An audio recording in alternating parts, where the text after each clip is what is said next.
Assalamualaikum warahmatullahi wabarakatuh. A'udzu billahi minasyaitonir rajim. Bismillahirrahmanirrahim. Alhamdulillahil qail, ya ayyuhalladzina amanu kutiba alaikumussyam kama kutiba alal ladzina min qablikum la'allakum tattaqun. Al-ayah. Salatullah salamullah ala toha rasulillah. Salatullah salamullah ala yasin habibillah. Waladatka ummuka yabna adam bakiya wan nasu hawlaka yadhakuna surura waj'al li nafsika an takuna idza bakau fi yawmi mautika dhahikan masrura. Ibumu melahirkan engkau, wahai anak Adam. Ketika itu engkau menangis. Manusia di sekitarmu, mereka semua tertawa gembira. Karena itu buatlah dirimu ketika mereka menangisi engkau di hari kematianmu, engkau sendirilah yang tertawa bahagia. Sahabat Fatayat dimanapun Anda berada, demikian adalah kata-kata syair orang Arab yang dilantunkan oleh Bapak Kiai Haji Abdurrahman Wahid atau yang lebih akrab disapa dengan sebutan Gus Dur. Dawuhnya beliau, begitulah esensi kehidupan manusia yang arahnya berbuat baiklah kepada manusia yang lain. Berkaitan dengan hal tersebut, dalam sebuah penggalan hadis Rasulullah Muhammad SAW yang diriwayatkan oleh Tabrani dan Daruqutni, khairun nas anfa'uhum linnas, sebaik-baik manusia adalah yang bermanfaat bagi manusia yang lain. Dan inilah yang akan menjadi tema kita pada kesempatan kali ini, manusia paling bermanfaat. Sahabat Fatayat rahimakumullah, manusia yang paling bermanfaat, siapakah barometer yang bisa kita jadikan tauladan? Oleh karena itu, marilah kita ingat kembali kisah Rasul Muhammad SAW, di mana Rasul adalah kekasih Allah yang takdir hidupnya sudah dijamin oleh Allah dimasukkan ke dalam surga tanpa hisab. Akan tetapi, kedudukan mulia tersebut tidak menjadikan kecongkakan dan kesombongan Rasulullah, tidak menjadikan keegoisan Rasulullah. Hal ini dibuktikan ketika di masa akhir hayatnya Rasulullah, bukannya berkonsentrasi dengan rasa sakitnya, bukannya berkonsentrasi dengan ajal yang hendak menjemputnya, justru Rasulullah berkonsentrasi mengingati umatnya. Ummati, ummati, ummati, umatku, umatku, umatku.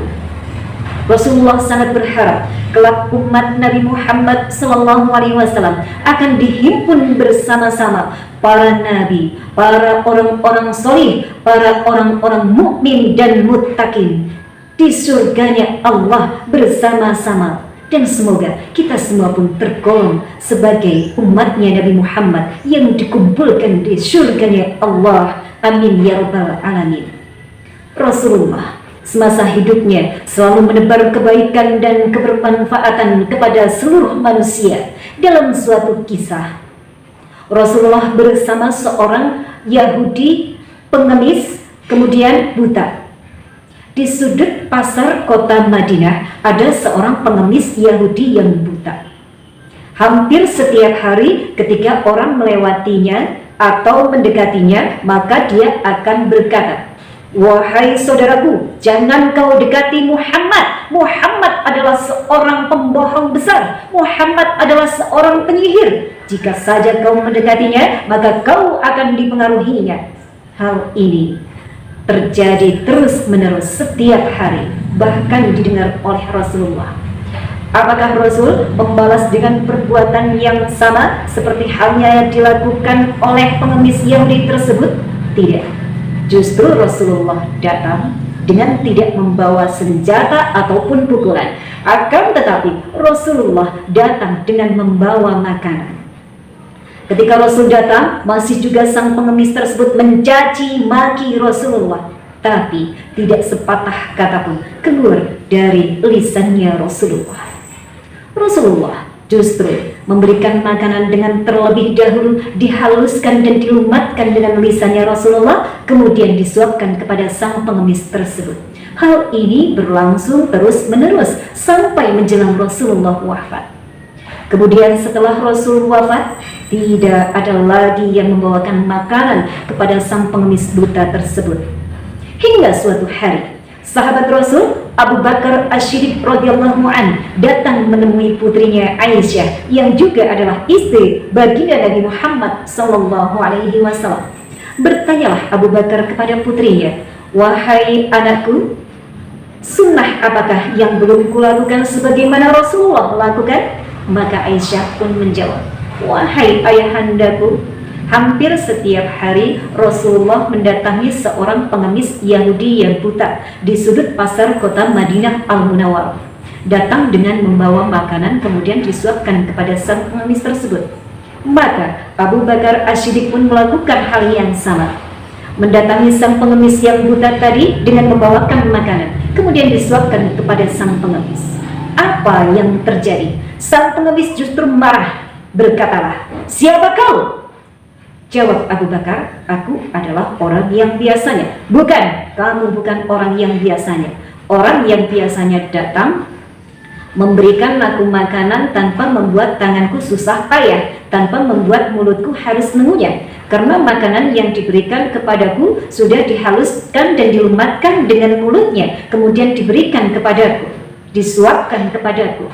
Seketika itu Abu Bakar As-Siddiq menangis dengan sedihnya, mengingati orang mulia tersebut sudah tiada.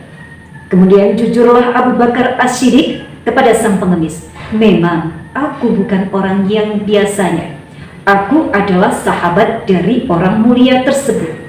Orang itu adalah Rasulullah Muhammad SAW yang hampir setiap hari engkau caci maki, engkau hina-hina.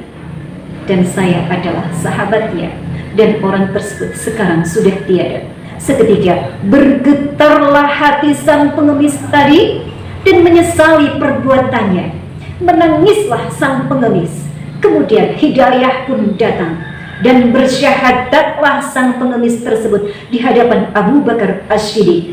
"Asyhadu alla ilaha illallah wa asyhadu anna Muhammadar Rasulullah." Aku bersaksi tidak ada Tuhan selain Allah dan Muhammad utusan Allah. Sahabat, demikianlah kisah Rasulullah Muhammad yang begitu menyentuh hati, yang begitu memberikan pelajaran yang tersirat, yaitu Rasulullah mengajarkan kepada kita untuk berbuat baik kepada sesama, tidak perlu memandang siapa dia, agamanya apa. Nyatanya dengan kebaikan dan ketulusan akan mendatangkan kebaikan dan hidayah kepada orang yang diberi kebaikan dan kebermanfaatan. Sahabat, ada sebuah pertanyaan. Apakah berbuat baik itu hanya dilakukan oleh orang yang mulia saja?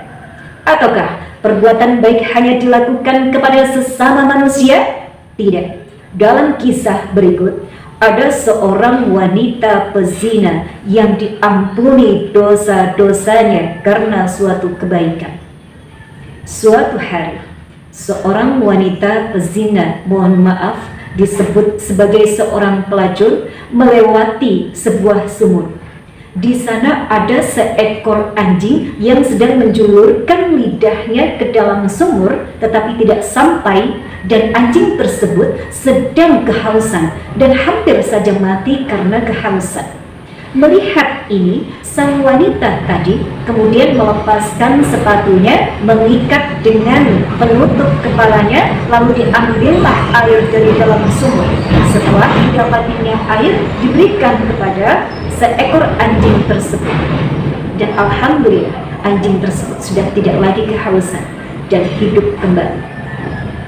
Sahabat Fatayat, pelajaran dari kisah ini adalah sepertinya ini perbuatan yang remeh-temeh, akan tetapi Allah justru memuliakan wanita tersebut dengan mengampuni dosa-dosanya karena sebab suatu kebaikan dan kebermanfaatan. Ternyata kebaikan dianggap mulia walaupun dari orang yang dianggap hina di kalangan masyarakat. Dan ternyata kebaikan kebermanfaatan tidak hanya semata-mata diberikan kepada sesama manusia, bahkan kepada makhluk Allah, hewan seekor anjing yang dianggap haram dan najis. Allah pun memerintahkan kepada kita untuk tetap berbuat baik dan manfaat. Sahabat Fatayat dimanapun Anda berada, siapakah lagi sosok yang dapat kita teladani kebaikan dan kebermanfaatannya? Yaitu Kiai Haji Abdurrahman Wahid atau lebih akrab disapa Gus Dur adalah seorang presiden yang diakui kecerdasannya di seantero negeri. Beliau presiden yang luar biasa, sekalipun memiliki keterbatasan fisik yang tidak sempurna, penglihatan yang tidak begitu jelas, jalan pun harus dituntun. Akan tetapi Gus Durlah yang mengajarkan kita untuk melihat manusia seutuhnya, tanpa melihat embel-embel jabatan, tanpa harus melihat kaya atau miskin, tanpa melihat suku, agama, ras, budaya, apapun perbedaannya. Bahkan Gus Durlah yang mengajarkan kita untuk memanusiakan manusia, menungsakne menungso. Dan Gus Durlah sosok yang paling lantang membela kaum minoritas, mengembalikan kembali hak-haknya umat beragama kaum Konghucu yang terpasung selama Orde Baru dicabut dan diberikan keleluasaan untuk beribadah sesuai ajaran agamanya. Hal ini pun dibuktikan ketika Hari Raya Imlek sekarang sudah ada tanggal merahnya. Alhamdulillah, tambah lagi tanggal merahnya, saya bisa libur, bisa istirahat di rumah. Artinya perbuatan baik itu tidak harus kepada umat seagama. Pesan Gus Dur, berbuat baiklah antar umat beragama ini menjadi keharusan. Sahabat Fatayat, Gus Dur juga adalah tokoh reformis NU pertama kali yang meyakinkan NU mengadopsi Pancasila sebagai ideologi negara Indonesia. Gus Dur juga diberikan julukan oleh Presiden Susilo Bambang Yudhoyono dengan julukan tokoh reformis, tokoh pluralisme Indonesia. Pluralisme adalah suatu sikap menerima perbedaan, menghormati dan menghargai perbedaan. Indonesia adalah suatu negara yang heterogen, memiliki keanekaragaman agama, ras, suku, adat istiadat, dan masih banyak lagi. Bukan berarti karena kita berbeda-beda, kita saling bermusuhan. Apalagi berbeda ideologi, bukan berarti kita harus berperang argumentasi. Satu golongan merasa paling benar dibandingkan golongan yang lain. Sebuah syair yang melegenda yang dilantunkan oleh Kiai Haji Abdurrahman Wahid yang tentunya masih kita ingat sampai dengan hari ini. Akeh kang apal Quran hadis senang ngafirke maraliyane kafire dewe gak dikateke yen isih kotor ati akale yen isih kotor ati akale. Sahabat, pesan Gus Dur adalah mari kita berbuat baik kepada sesama tanpa melihat siapa yang kita berikan kebaikan dan kebermanfaatan. Sahabat, marilah kita meneladani para ulama yang hayyin, Hayyin adalah seseorang yang teduh, yang bercahaya pancaran wajahnya. Hayyin adalah orang alim yang khauf minallah, orang alim yang takut kepada Allah karena kealimannya.